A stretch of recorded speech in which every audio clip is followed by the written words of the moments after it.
नमन करने के लिए, श्रद्धांजलि देने के लिए यहाँ पहुंचे हैं। जय भीम, जय भीम, डॉक्टर भीमराव अंबेडकर अमर रहे, डॉक्टर भीमराव अंबेडकर अमर रहे। भारतीय जनता पार्टी जिला कार्यालय पर आज राष्ट्र के महान नेता डॉक्टर भीमराव जी अंबेडकर को उनके जन्मदिन पर हम सब लोग श्रद्धा सुमन अर्पित करने के लिए यहाँ इकट्ठे हुए हैं। और पार्टी का एक आदेश है, आज मुख्यमंत्री जी ने जयपुर के अंदर बहुत बड़ी सभा करके और अनेक घोषणाएं डॉक्टर भीमराव जी अंबेडकर के विचारों से मेल खाती हुई दलित, शोषित, पिछड़े हुए लोगों के कल्याण के लिए की।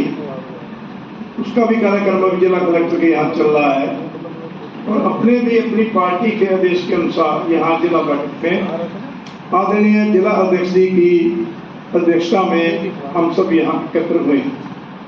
मंच पर सभी सम्मानित लोग बैठे हैं, नाम बार बार लेना मैं इतने सकता, जिला अध्यक्ष ने कहा है, तो सबको सम्मानित मंच कहते हुए और मेरे सामने बैठे हुए अति सम्मानित कार्यकर्ता भाइयों और बहनों, डॉक्टर अंबेडकर जी को आज पूरे विश्व में, आज केवल इस देश में नहीं पूरे विश्व में आज उनका जो जन्मदिन है वो बड़ी श्रद्धा और उत्साह से मनाया जाता है। कुछ लोगों को ये सोच रहती है कि डॉक्टर भीमराव जी अंबेडकर एक दलित नेता, वो दलित या वो एससी समाज में पैदा हुए थे, इसका गर्व हो सकता है, लेकिन वो एक राष्ट्र के नेता, वो किसी एक वर्ग के लिए नहीं। उनके जितने भी काम थे वो सारे के सारे शोषित के लिए, पीड़ित के लिए और वांछित के लिए और समाज में समानता के लिए, चाहे वो महिला हो, चाहे वो श्रमिक हो, चाहे वो दलित हो, चाहे वो ओबीसी। अब देखिए महान कैसे बने, हर व्यक्ति तो महान बन नहीं सकता। महान बनने के पीछे कहानी ये थी, डॉक्टर भीमराव जी अंबेडकर का जन्म 1891 में मऊ में हुआ, 14 अप्रैल।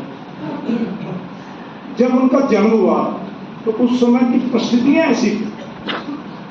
उस समय जब उन्होंने स्कूल से जाना शुरू किया, देखा कि स्कूल में एससी के लड़कों के पटके लगते, उनको कोई दूसरे समाज लोगों के सामने पानी नहीं पीने देता था। क्लास में जब बैठाते थे तो उससे अच्छी जाति के लोग अच्छा व्यवहार नहीं करते थे। गांव में कुएं अलग थे, एससी के कुएं को, स्वर्ण जाति के कुएं पे एससी का पानी नहीं भर सकता था। हाथ मिलाते थे तो उसको साबुन से धो के गए। ये चीजें उन्होंने जब देखी, बालपन में मंदिरों में जाते थे तो या तो पुजारी जल्दी जल्दी घुसने नहीं देता था, घुस गए तो साइड में बिठा देता था, और अगर लंगर प्रसाद होता तो पंक्ति लग लगती थी। इन चीजों पे आदमी के मन को पीड़ा होती, और ऐसी पीड़ा उनके मन को भी हुई। जब पीड़ा हुई उनके मन को, तो उनके मन में विचार आया कि क्या करना चाहिए। तो उन्होंने छोटी मोटी जब कहानियां पढ़ी तो ज्योतिबा फूले जो है ना, उनकी उन्होंने हिस्ट्री पढ़ी, तो बहुत बड़े समाचार हुए। और उनकी हिस्ट्री पढ़ते हुए उनके अंदर उन्होंने ये पढ़ा कि ज्योतिबा फूले की पत्नी अनपढ़ थी और वो बहुत ज्यादा पढ़े लिखे थे। तो उसने कहा कि मैं अगर समाज को सुधारना चाहता हूँ तो चैरिटी बिगिंस फ्रॉम होम, पहले मैं अपने घर को तो मजबूत करूं। तो उन्हें अपनी पत्नी को पढ़ाया और पढ़ा के उसको पीएचडी करा के उसकी किताबें लिखी और बराबर की समाज की पढ़ी वो।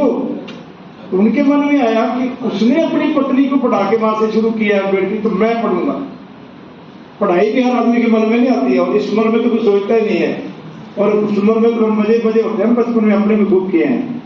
तो उनके मन में वहां से भावना कि मुझे इस व्यवस्था में परिवर्तन करना है, और परिवर्तन करने के लिए शिक्षा बड़ी जरूरी है।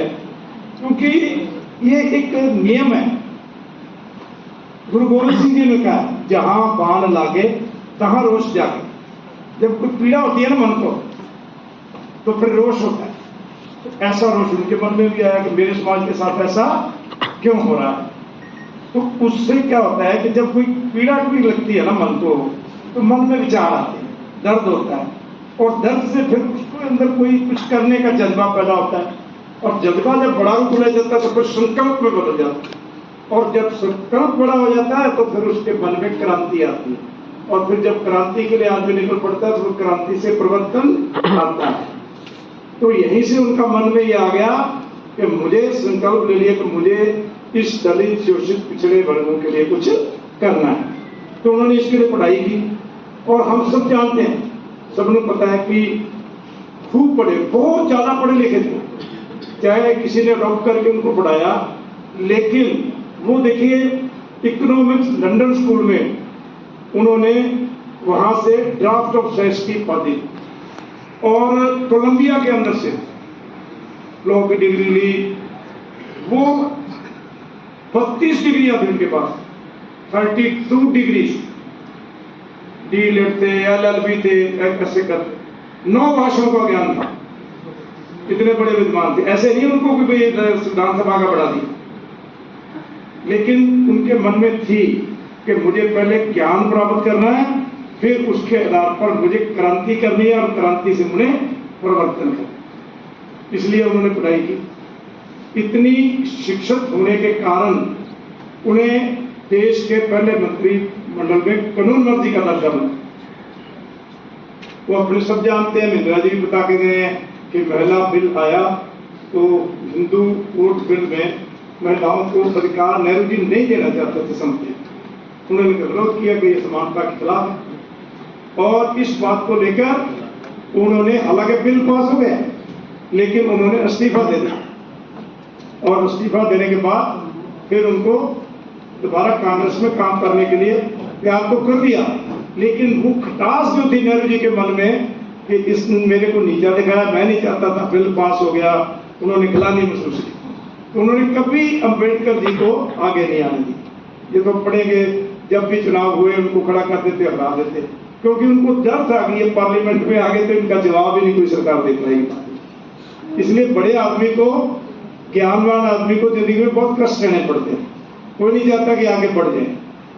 अब मैं 2-4 बातें और आप लोगों को सामने रखना चाहूंगा कि वो एक वर्ग के नेता नहीं थे, क्योंकि उनका सबसे पहला संघर्ष ही इस महिला बिल से हुआ। तो फिर महिलाओं के लिए ये महिला जो थी वो पूरे देश की महिलाओं के लिए था, इसलिए वो महिलाओं को बराबर का दर्जा देना चाहते, इसलिए उन्होंने मंत्रिमंडल का मोह नहीं किया।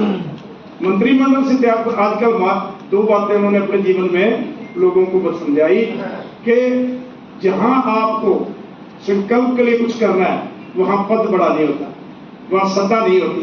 वो सत्ता मोह छोड़कर, पद छोड़कर अपने रास्ते से विचलित नहीं हुए, और उन्होंने अपनी प्रामाणिकता दी, मैं जिस बात को कहता हूं उसके लिए मैं करता हूं, और उन्होंने महिला बिल पास करवाया, उनके दबाव में हुआ। अब दूसरी बात एक और आती है, 370 धारा पर उन्होंने स्पष्ट कहा था कि ये देश के खिलाफ 2 कानून नहीं होने चाहिए।